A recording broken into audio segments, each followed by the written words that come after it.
Welcome to Twice 5 Miles Radio, an imaginative storm podcast offering you fertile ground for conversations worth listening to and remembering. I'm your host, James Nave, always broadcasting first on WPVMLP, Asheville 103.7, streaming online, WPVMFM.org, the voice of Asheville heard all over the world, and on other community radio stations like KCEI, Cultural Energy Radio, out of Taos, New Mexico. Thanks, Walter Parks, for our theme song, walterparks.com for more of Walter's music.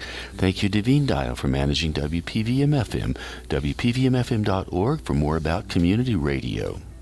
And every Saturday morning, Allegra Houston and I gather for our Imaginative Storm Writing Prompt of the Week workshop, salon, conversation. If you would like to join us, you will find the Zoom link at imaginativestorm.com. It's noon Eastern Time. It lasts an hour. There's never a charge. The door is always open. imaginativestorm.com for more about how you can join us on Saturday. And if you would like to be part of a little holiday celebration on December the 18th at 4 p.m. Mountain Time, 6 p.m. Eastern Time, I will be presenting A Child's Christmas in Wales by Dylan Thomas on Zoom. I've known this piece for years. I haven't memorized, and each year I try to perform it for whomever would like to see it. So you can find the Zoom link at jamesnave.com, Nave spelled N-A-V-E, and you can get some more information about it there. A Child's Christmas in Wales, December the 18th, 4 p.m. Mountain Time, 6 p.m. Eastern Time. Today my guest is performance poet Gayle Danley. Gayle and I have known each other for a long time. I interviewed her a while back with this show, and I'm re-airing it today because Gayle is just delightful, and I enjoy talking to her, and I thought, well, why not re-air it? She has a lot to say, so if you've heard it, you will enjoy it again, and you know what you're getting ready to listen to. If you haven't heard it, well, settle back and get ready to enjoy a conversation between two people who've known each other a long time and have centered a lot of their lives around the poetic experience. So, Gayle Danley, welcome to Twice 5 Miles Radio. It's a pleasure, Jim. Thank you. I'm glad we're catching up with each other. I'm glad we're catching up with each other, too. And just a little note for those of you listening, you heard Gayle call me Jim. And most of the time I go by James Nave, which is my website. But Jim, that's the name I had when I was younger. And that's the name people use when they've known me a long time. So when I hear Jim, it rings well in my ears because it takes me back to the other days and brings me forward to now. So Gayle, again, thanks for being on this call. And I'd like to start by asking you to reflect back on the times in the early days of the slam when you got started as a poet, as a performance poet, and how did that all happen? And the reason I'm asking is because I have other folks that have been on this call, and I like to archive some of those early days stories. And from there, we'll build into stories of your educational approach that you're taking in schools now. So you've had a big, long, wide, broad, active career as a spoken word language artist. So tell us a story. How did all this start? Okay. I'm trying to think of one out of the millions.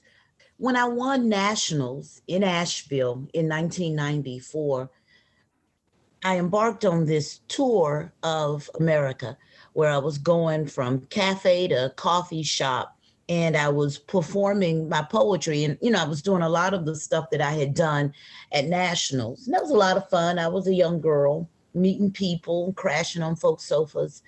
Anyway, so I ended up after the tour back at home in Atlanta, and I went to our local poetry venue, which at that time was a coffee shop on Emory University's campus.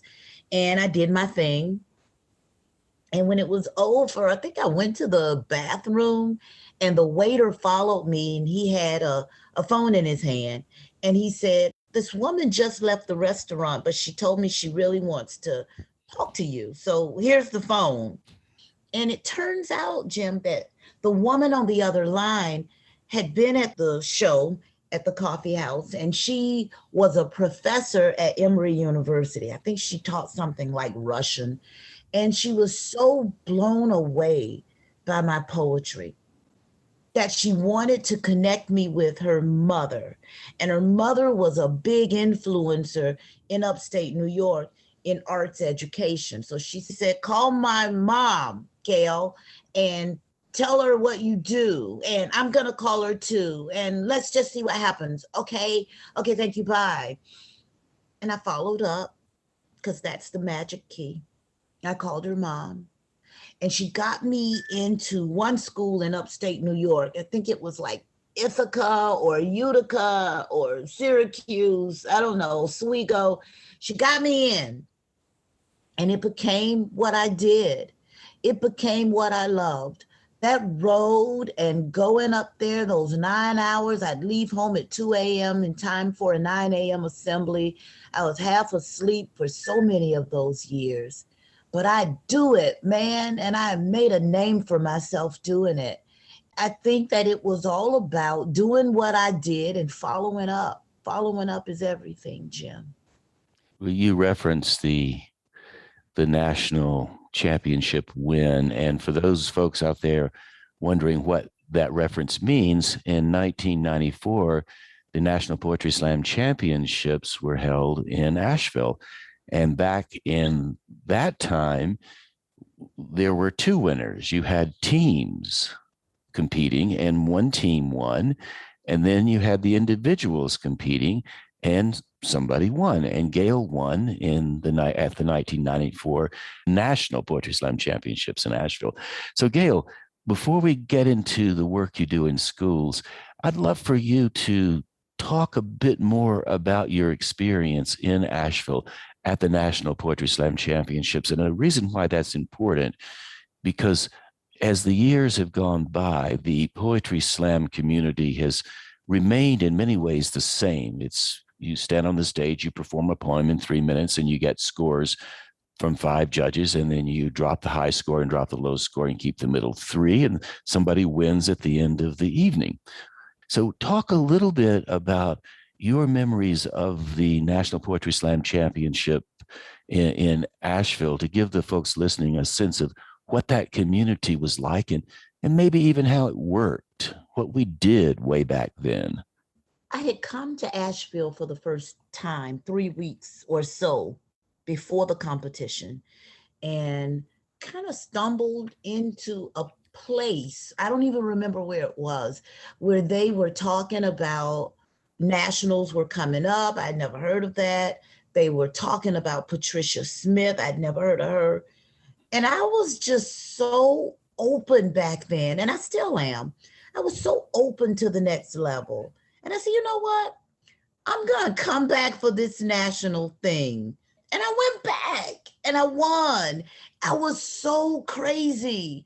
I was so fearless. I was so focused and I was so open. It was fun. It was like being drunk 24/7 and being around people who finally were your family. So Asheville for me was like coming home, and I didn't even know I had left home.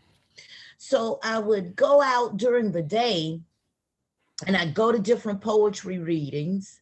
And that was really cute back then too. I remember being a cute lady. And then I would go to the competitions and I would do my thing because I didn't know anybody. So I had nothing to lose, no reason to be self-conscious at all. And toward the end of the week, folks were coming up to me and they were saying, you know, you're going to win. And I was like, really? and I actually, Jim, went to the venue where they were doing finals. So during the day, I was hanging out by myself. I didn't know anybody. So during the day of the night of the finals, I went to the venue, which was this grand, lavish theater. And I stood on stage and I looked out into the empty room and I did my poetry. This Black man who was, I think, working the lights, so I don't know what he was doing. He said, I don't know who else is in this contest, Sugar, but you got it. You're going to win. It was so ordained. It's just really wonderful memories. And you talked about how you felt like you came home to this community. What was it about the poetry slam community that made you feel like you came home? Because these were all strangers from all over the country. How does that happen? How come you felt at home? I think a couple of things were in play. There's something about Asheville, and I'm coming back next month, right? There's something about Asheville that feels like home. I'm from the South, I'm from Atlanta.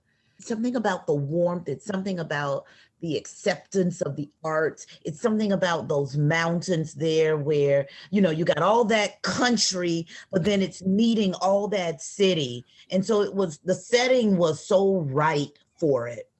And then you have all these people who have been hurt, maybe cast aside, maybe they're the failure in the family, maybe not. But they're all in this one place. They all understand that if they don't have anything else, they have these words. And so it felt like a real urgent do or die kind of thing. It was magical. It was magical. And I feel open to something like that happening again. Like, I don't feel like, and I'll never feel that way again. Oh, no. I think that wherever poets are gathered, there is magic. Right there where we are at all times. I've heard people say more than once, poetry saved my life. And I think that may be true in a lot of cases. Have you heard people say that? Mm-hmm. Why do you think they say poetry saved my life? It might be a choice between taking another drug that could kill them or writing about it. I think for me, it's like always knowing I have a friend, no matter what. No matter what time of day or night, no matter what I need to confess, I always have my notebook. And that, I tell you what, if the plan was for me to die at 67, this notebook and pen thing is at least going to buy me another 30 years. I don't think I'm out of here till I'm 97. And I owe a lot of that to being able to write it down, especially in my family. I just left my family. You and me were on the Zoom the other day, and I was in the car coming back from Atlanta, right? And my family's the best. They're pretty conservative people, to be able to know that I'm okay as I am. And to have that confirmation every time I press my pen to my paper is a lifesaver in every sense of the word. How has your writing changed over the years as you've moved through each decade? Well, it sucks now. It was so passionate. It was so alive. It was so unafraid back then. I mean, how many years ago was that? How many years ago was 94? 94 was almost 27 years ago. I think I've lost some of that sense of, I haven't lost all of it, thank God, but that sense of wonder. Like if I turned on the radio and if I heard like some heinous story about some guy killing his girlfriend's son, letting the baby drown in the bathtub because he didn't like the baby, or he was jealous, or he was insane, I would just, back in the day, I would have to write about that, period. It could not exist inside of me and not make its way to the page. Now I hear stuff like that. Maybe I'm a little more jaded. Now I hear stuff like that, but it doesn't necessarily mean that I'm going to write about it. Maybe I just put it somewhere like in my spine or something. Maybe I store it in my stomach. I think what's also changed, Jim, is I don't care as much as I used to about whether or not you're gonna like it. And that's some 55-year-old woman there. I'm just gonna write this and it's gonna be all sloppy and it's all for me. And if you're fortunate enough that I share it with you, then man, you are really rolling. You must be somebody special because I wrote for me.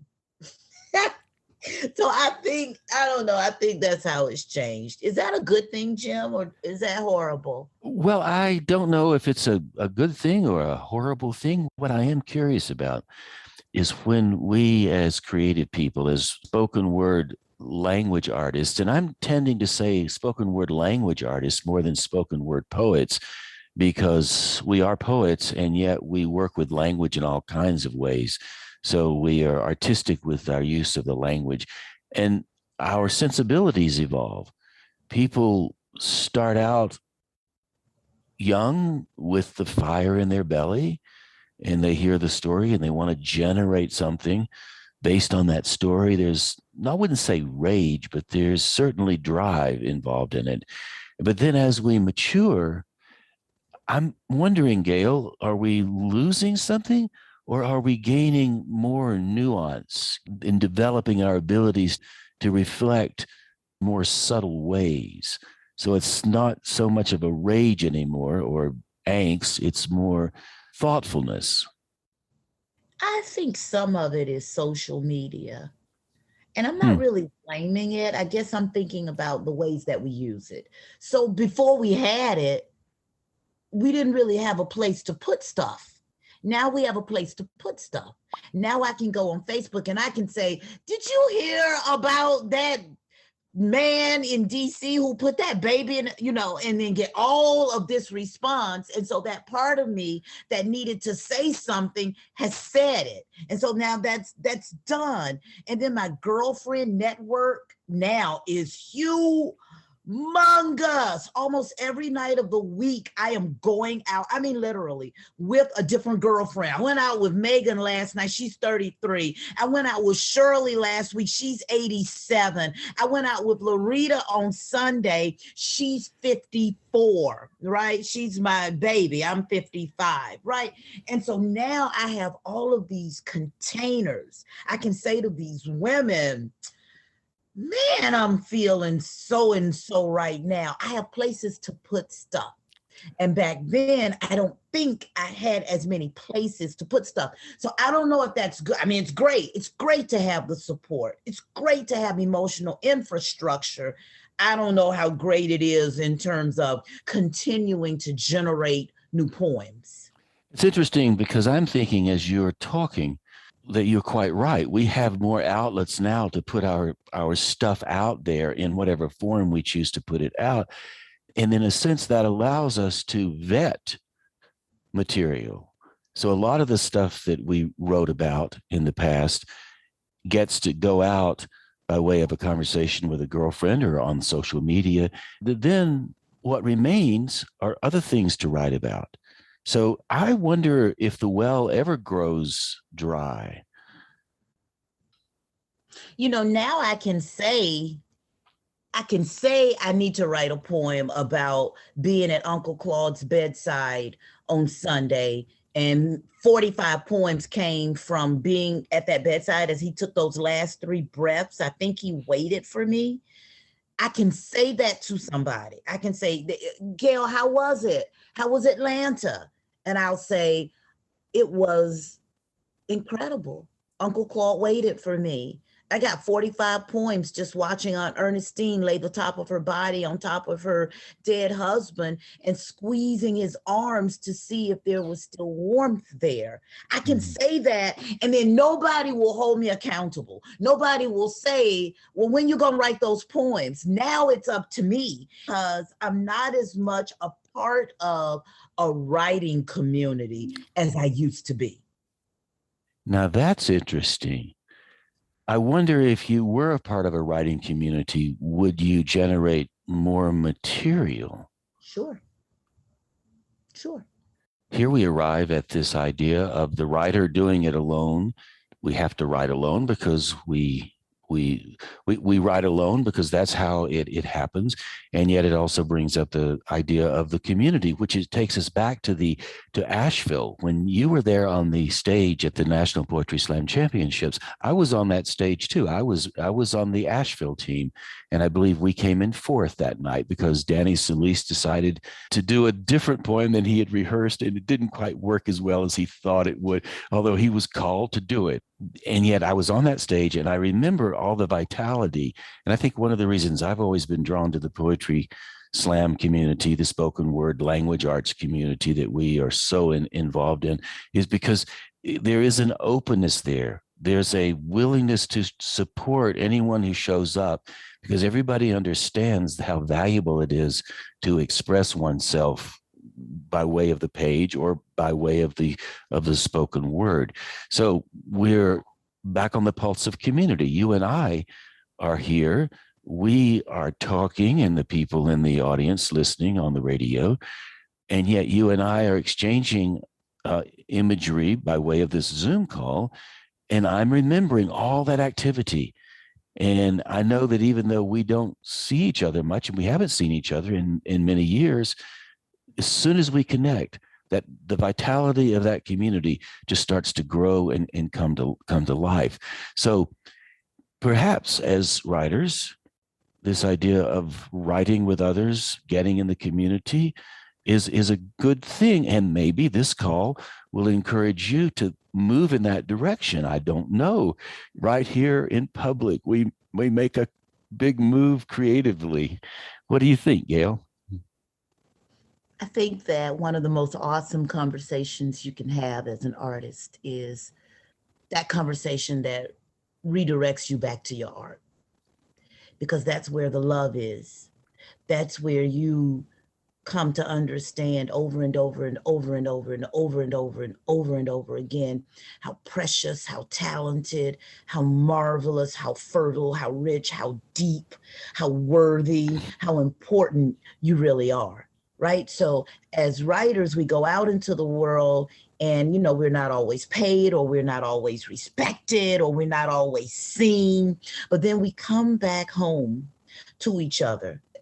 And so I think that that is one of the most important things that you can do as a creative, is just make sure that in some way, some shape, some form, that you stay tethered to your community. I love the word tethered to the community. I like that so much. And as we are talking, you are reminding me of how important it is. I have a community of people I gather with. Like I said earlier on the call, we do this thing every Saturday morning, get together and do this imaginative storm writing prompt of the week.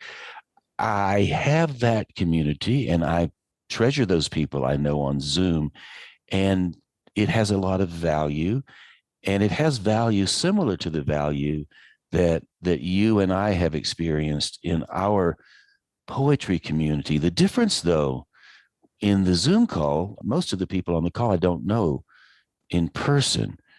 What we're talking about is this living, breathing entity of creative people who gather around the big fire and have some celebration of life as the fire flies up into the night sky. And we're all gathered around, and we know that we are as much a part of the fire as the fire is a part of us. And anybody can join it. This is not an exclusive group. We have no guards at the gate. The only guard that exists in this community is the guard that you might have in your own life, which might say, well, gee, I don't know if I belong. Maybe I shouldn't enter this. I can't walk through the door. But that's on the individual, not on the community. I think there are a few guards at the gate, but not the mean ones, not like the girls in high school who didn't like your hair and so you couldn't eat lunch with them. You had to go to the other cafeteria table. Not like those kinds of guards. But I think the guards are those of us who really are into this thing. And I don't necessarily mean professionally either. I just mean those of us who have given our lives over to our words and to the words of others. Those of us who are just in it, deep in, we stay. Those folks who come around for other reasons, they leave. And so the community, as I understand it, kind of is like one of those self-cleaning ovens. Go on. And that's what I love about it. You caught me. I came up a bit short, Gail, because I've never thought of the okay. poetry community as a self-cleaning oven. But in fact, it is true. That's how it works. So in a sense, there are natural guards, perhaps, or natural revisions or editing or vetting where people do come into it and they sample and then they go on their way. Yep. And then the people that have been in it a long time can't imagine ever leaving it. They just simply one day they die. And we have lost many poets throughout the years by Yes. way of that exit. And they do come and they spend the time in the community and then they pass on, but they're always remembered and they're honored and they are celebrated. Their memories are celebrated. So I guess this is a lifelong sort of thing that we don't even commit to. We just get involved in it and it never occurs to us to leave it. So funny, right? Because what I found in my life is the stuff that I get all hype about, like, oh my God, this is gonna change my whole life. So let me get my best dress and put it on, right? Those things for me, even like being on 60 Minutes, right? I thought the world was gonna bang my door down after that happened. Those are not the things that are transformative. And then I decided to make a left. And then I decided, what the hell? I'm going to go to Asheville for the poetry slam. I don't even remember what it was called, but I'm going to go down there for that. And then voila. So stay open. I hear a lot of people talking about they don't take exposure gigs because exposure doesn't feed them. And I get that. But every now and then you take a gig, the gig feels stupid. The gig feels meaningless. And then you take it anyway, and oh my God, you meet your husband. That's true. And if you don't meet your husband, you fall in love with somebody, or you might re-fall in love with yourself, or even beyond that, you might have only 10 people in the room, and that one person in the room in the back that's maybe shy comes away thinking, my gosh, I'm going to do this too. And the next thing you know, they emerge and they bloom and they blossom. So you're absolutely right. You never know when that's going to happen. And you do know that the likelihood of it happening over and over increases if you stay in the soup, if you will, stay in the momentum. Yeah. Yeah. Did you hear what I said? You in a room, you said you're in a room with 10 people and that one person, and then I said has COVID. Man. Oh no. I mean that's not funny, right? But it's like it's what we're living in. You really never know what's going to happen. The only thing you can have control over is that you say yes and you stand up, or you stay seated and you respond appropriately to the people in front of you. And on that note, do you by any chance have a something you could offer us poetically, a poem that you could read for us or perform for us? Because I know that people would love to hear some of your work. One of these days, I'm going to write 100 poems about my father. I'll start by describing the black of his skin and end up telling you how his lashes left as he aged, how his stomach was sidewalk flat till he stopped smoking, and how no one could figure out where his accent came from. Poem number 2. One Christmas, Mama used her overtime to fill half the floor with toys for my brother and sister. Daddy bragged, me and Lucille, man, we worked hard for these gifts. And Mama knocked his ass to the floor in front of Miss Dorothy. Poem number 7. After arguments, Daddy sometimes lived in his big-thighed mama's house in Florence, South Carolina, 45 minutes from south of the border. 12 footsteps carried us from the front door to the back, but we loved that house with Daddy's flowers smiling in the front yard because Daddy was there. When he died, we didn't know what to do with the house, so we let the city eat it. Poem number 5. The street hummed with cars. One of those cars hit Daddy, but didn't hurt him too much. Just pissed him off. Poem number 8. Daddy loved to drive. When he came to see me at Howard, he had 2 drug addicts in the back seat. Gail, I was so scared when I picked them up. Whoa! I was zigzagging across the road. Don't let me forget to write poem number 52. About the night Mama put a fistful of salt in Daddy's grits. Seal, you trying to kill me? And she said, no, rolling her eyes and stirring in the butter, swimming on top, refusing to melt. Number 43. My father painted houses, not a drop on the floor, not a drop. Number 22, my hands are his. Number 36 will be hard to write. It'll be called Daddy's Land. And it'll talk about how every time I go to New York, I see his face on cafe windows, smell him in the steam that forces itself up through the broken teeth of sidewalk grates. Number 71. My daddy, Willie Bill Danley, danced way better than yours. Our feet wiped the floor at my wedding reception. He'd take us to church, number 52, and pray with us. His ashy fingertips jutted inside his nose. He rubbed our noses when we were born so they wouldn't be wide like his. Poem number 4. Before my sister, there was Dennis, my father's oldest son. Eventually, after years of longing for our father, Dennis offered himself up to crack, became a master carver, transforming stone into steeple and dying with our father's name on his lips and in his hands. 3 thick lines made Dad's forehead look like a sheet of notebook paper. This metaphor would make poem number 48 so resonant. My daughter is something. Man, you should see my daughter. She's a cute little thing. You should hear those words when she speaks those poems.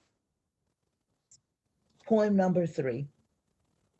I never saw my daddy young and silly with honeybees in his afro. Number 2, my favorite colors are the 6 shades of red. He painted my heart. Number 13, toward the end of his life, he thought my brother was the cab driver.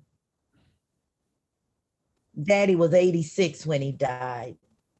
My brother put him in a little nursing home where he laughed and ate green jello with his friends. The prostate cancer didn't take him.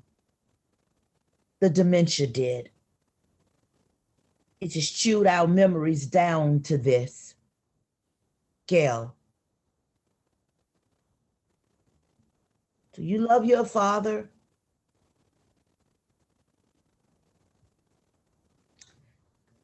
Yes, Daddy.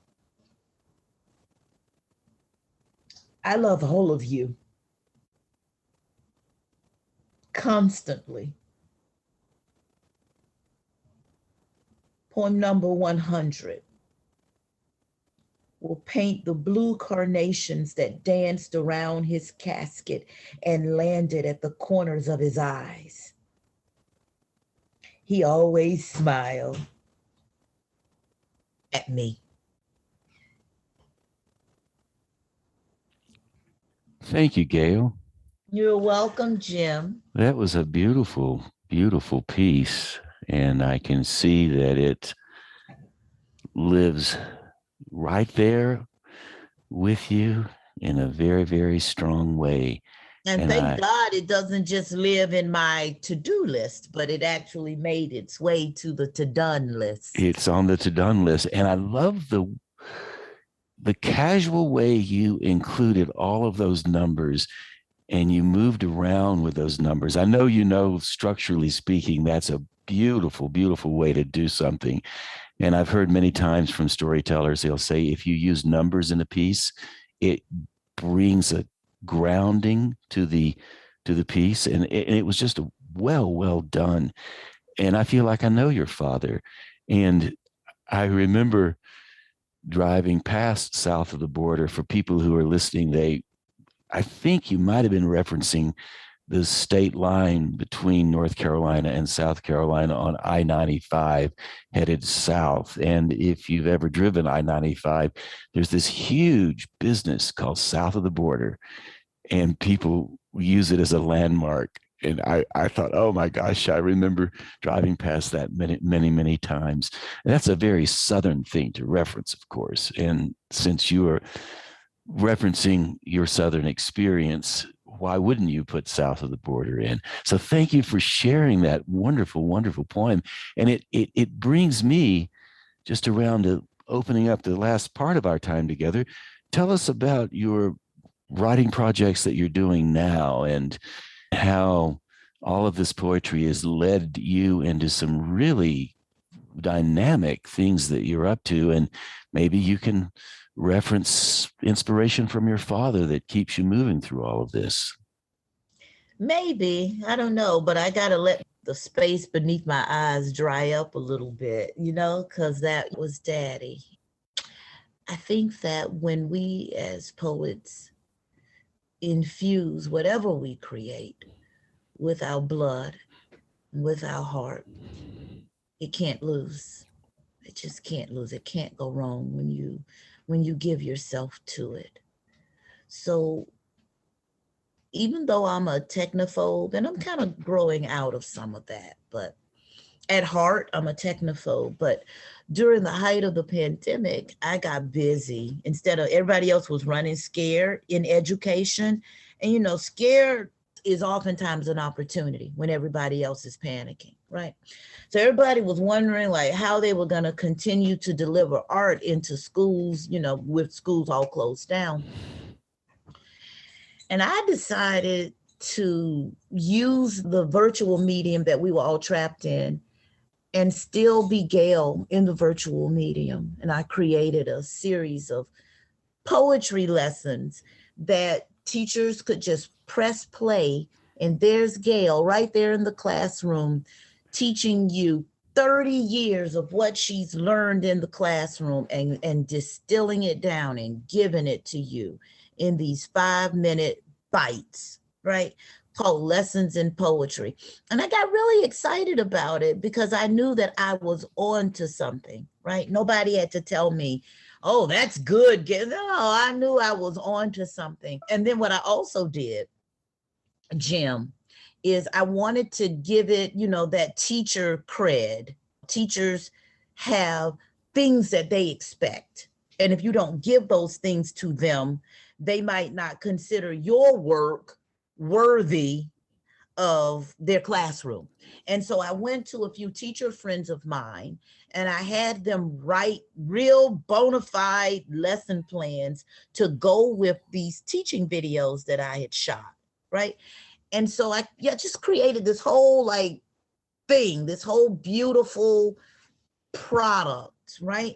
And so it's such a pleasure every time I talk about it, every time I think about it, every time somebody asks me about lessons in poetry, every time somebody calls me and says, I want to get one of those, show me how to get the money to bring this into my classroom. I come alive. I'm reborn every time I think about what I've done. So how does it work? What kind of lessons do you offer? And I say this because people who listen to this show often tell me that they aspire to write poetry themselves. So what would be an example of a lesson you might offer a student? And maybe you could offer one of those lessons now, just so folks can get a sense of the work. I mean, it goes from scratch to taking the pound cake out of the oven. So it goes from that insecurity that we all feel about, I'm not a good writer. You're a writer, I'm not. You were born with that, so you're good at it. But me, I suck at writing. I don't even have ideas for a poem. So it starts right there where most of us are. And it just walks through the progression. Okay, now you got the idea. Okay, you ready? Let's just start writing. Don't put that pencil down. Okay, now you got something written. Okay, read it out loud. Okay, good. You want to add a little simile to it. So it's just the sweetest way. I think of real mothering, a very Gail way of going from I can't do this to oh look at me. I'm standing up in the classroom and I'm about to do this poem for you. So it's all those steps that carry us from insecurity to total confidence. I think, you know what? Poetry just happens to be the vehicle. I could be teaching anything in those videos. It's all about going from doubt to self love. You said mothering, and I immediately flashed on a mother bird teaching its baby birds how to fly. And the baby birds hop up on the edge of the nest and they flap their little wings. And then the next day they hop again and they flap. And maybe on the third day they hop again and they flap and off they go. And now they're out of the nest. They'll never come back. And then the mama bird, probably the papa bird as well, gathers around and helps the little bird hop a bit and fly. And within a day or two, the little bird's up flying around.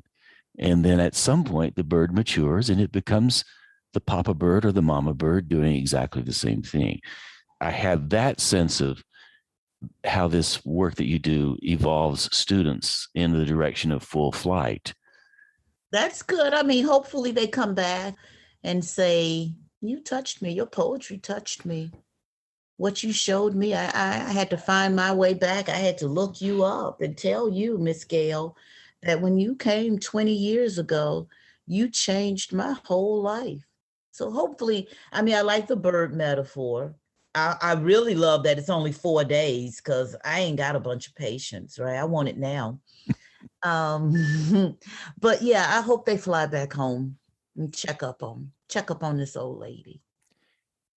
So as you move forward in the work that you're doing, what are some of the things that you are involved in beyond your educational work creatively? What are you doing creatively now that gives you juice? I work out every single day. Since 89, since my mom was diagnosed with lung cancer, I hit the high school track. And if I miss a day, it better be a good reason. I love cooking. I am changing a lot of other things about my life. And I'm like on a teacher tour. So any teachers listening, if you want to spend a little time, we go outside and get something to eat, I'm really like getting into teachers lately and thanking them for what they have done for me, what they did for the little bitty Gail, and what they do for the 55-year-old Gail. So those are things that are happening. Do you have one memory of a teacher when you were little bitty Gail that you cling to? I had a fourth grade teacher, Miss Epps, and she was a big lady, and she wore a detachable bun on the top of her head. This was before people were doing lots of weaves and stuff. I came to her one day. Yes, she had her glasses on, and I told her that Marcus Strozier was messing with me and trying to beat me up every day at playtime. And she was like, why are you telling me that? You go handle that. And it made me really strong. It made me a poet. It made me understand that I was going to have to figure out how to make it through this world. And it made me resilient and it made me a writer.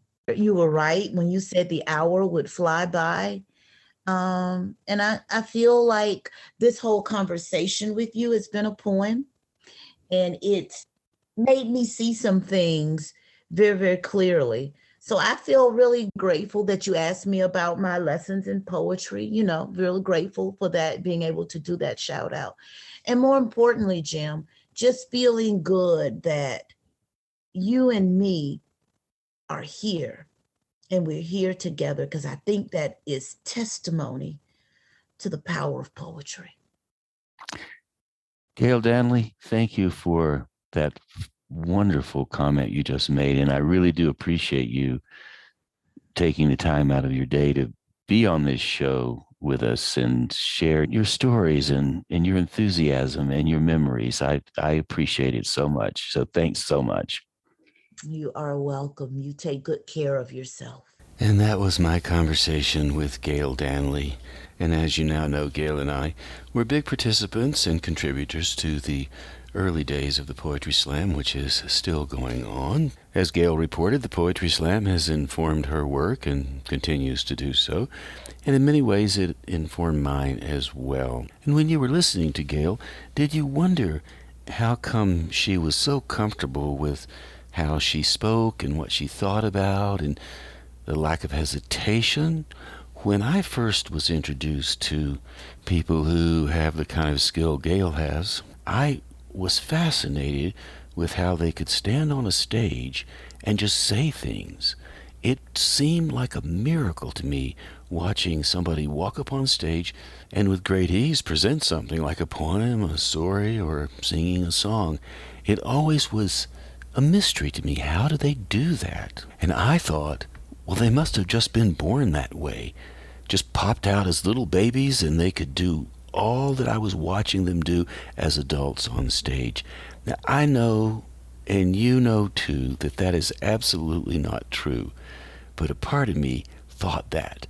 Because it seemed so impossible to me, I thought they must have been sprinkled with some kind of magic stardust or something early in life. Now, Gayle Danley certainly has that quality now. When she stands on stage, she can hold your attention, and it seems like she's just sitting in her living room, having an easy evening with no pressure at all. And when I first saw Gayle years ago at the National Poetry Slam Champion competition, like in Portland, Oregon in 1996, she already had that skill, and she could truly hold an audience. Clearly, Gayle Danley was born with some talent. But like everybody else, Gayle had to develop her skills, her talent, if you will, in order to be able to have that level of comfort. She just wasn't born with it, and then one day she started doing it, and she became terrific overnight. No, it takes a while to do it. Now, the reason I'm bringing this up is because I didn't really start doing any of this kind of work until I was in my late 30s. Often people will ask me, did you do this when you were a child? And the answer is, well, kind of, but not really. I learned how to write. I could spell well enough. I knew where to put a period at the end of a sentence, but I didn't really think of myself as a writer. And I moved out of my high school years. I went into my 20s. Didn't really give it much thought. Didn't fool around with it. Didn't even think of it as anything that I might do other than sign my name or write something like a letter when I wanted to communicate with somebody, but nothing artistically. Then when I was in my 30s, I started to think, well, maybe I could do something with it. I was an adult returning student and was writing essays. And that's when I started to think, well, maybe this is something that's important. Maybe I could start to develop it. So throughout my 30s, I practiced it a little bit and learned how to perform and learned how to tell stories. And then by the time I hit my 40s and then on into my 50s, I had actually developed some skills around it. The reason I bring this up is because I think as you are contemplating the end of 2022, we're coming out of the pandemic. A lot of people, and maybe you're one of them, you are now starting to explore ways that you can bring your new kind of thinking, because we have been sequestered quite a bit in the last 2.5 or so years, your new kind of thinking into art forms or into experiments or whatever it is. So I'm just encouraging you to go ahead and do that. It's never really too late to start whatever it is you'd like to start. I was talking to a friend of mine not too long ago. I was actually visiting him in the afternoon, and the reason I'd paid the visit was because he told me he had 3 guitars that he was very proud of. He said, I can't really play them, but people have given these guitars to me as gifts. And I said, well, I'd love to see these guitars. I'd like to come by. And he said, fine, come on over, take a look. So I walked in and we went up to his studio area, and sure enough, there were 3 really fine guitars propped against the wall, and there was some music on the music stand. Well, as it turned out, my friend Tad was trying to learn how to play the guitar, and he had never really done it before. He's in his 60s, so it's not what you call starting early, and yet he had started, and he said, I just love strumming these chords. And he said, but it's so hard because I have to like move so many fingers around on the frets, and my fingers aren't really used to it, and it's difficult. And so he showed me what he was trying to do, and as you might expect, I looked at his work, and he was stiff. His right hand strumming the strings with his thumb, very stiff. Left hand was stiff, and it wasn't his fault. It was actually his fingers trying to learn how to communicate with each other while they moved around on the frets. And so he was doing what one would expect, which was a little bit of struggle mixed with some joy. And he was stiff, and he was hitting the strings too hard and banging around a little bit, and you could see the frustration, like, why won't this go better? And I said, hey, I have a suggestion for you. Why don't you play with one finger? And he looked at me like I was crazy. Well, how could I do that? I said, well, put your index finger on the first string, the E string, on the 3rd fret. And so he said, okay. And his fingers were supple enough so that he understood what to do, and it was no trouble. So he put his finger on the first string, 3rd fret, and I said, now take your right thumb. Don't do anything dramatic. Just pretend like you're stroking a butterfly wing and gently strum the bottom 4 strings. Okay, go ahead. And so he touched the bottom 4 strings, and it sounded great. And I said, do that again. So he did it again. And I said, try it one more time. And he did it again. I said, now slide your finger down to the 5th fret, keep it on the 1st string, and do the same thing. So down he went, and he slid his thumb over it like the butterfly wing, and it sounded beautiful. And I said, now go back up to the 3rd fret and stay on the string. And he did the same thing. And I said, now go back and forth, and do that, strumming those 4 strings just using your little finger, or your index finger. And he said, okay. And I said, now switch to your middle finger and do the same thing. And then he did that. I said, now your 3rd finger. And he did that. And I said, now your little finger. And he moved up. Now what started to happen, and I thought this was just really delightful, he started to move around on the other frets as well. And he said, whoa, that's kind of interesting. And then he realized he could put his index finger on the 3rd fret, 1st string, and he could reach down to the 5th fret, 1st string, with his little finger. So he started to go back and forth, little finger, index finger, little finger, index finger, strumming, little finger, index finger, little finger, index finger. And then he started experimenting a little bit more, moving up and down the frets. And then he said, well, that note doesn't work. So he found the one that didn't sound quite right within the context of the sliding back and forth. And I said, that's right. That note is waiting for another series. It's not in this family. And then he got it. And I said, so see there, Tad, how easy it is to make these beautiful sounds with the guitar using only one finger. And I went on to say, if you practice that one finger technique a little while every day, and then move around on the guitar to different areas, pressing with 1 or 2 fingers without trying to be so tight about getting the song right, exactly right, just now, I said things will work out fine. And you know, as we end this show, get ready to say goodbye, I will tell you this. As I watched Tad move his fingers, I noticed how relaxed his right hand became.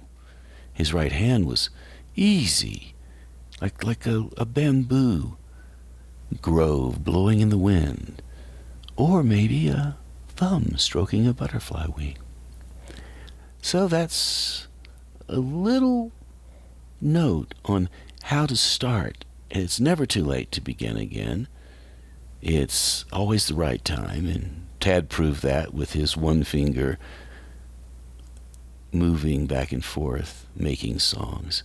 So there it is. We've arrived at the top of our hour, close enough to say goodbye. Tell you thank you for listening to Twice 5 Miles Radio, an Imaginative Storm podcast, offering you fertile ground for conversations worth listening to and remembering. I'm your host, James Nave, always broadcasting first on WPVMLP Asheville 103.7. Streaming online, WPVMFM.org, the voice of Asheville, heard all over the world, and on other community radio stations like KCEI, Cultural Energy Radio, out of Taos, New Mexico. Thank you, Walter Parks, for our theme song. WalterParks.com if you're interested in Walter's music. Davine Dial, as usual, thank you for managing WPVM-FM. We appreciate it. WPVMFM.org for more on community radio.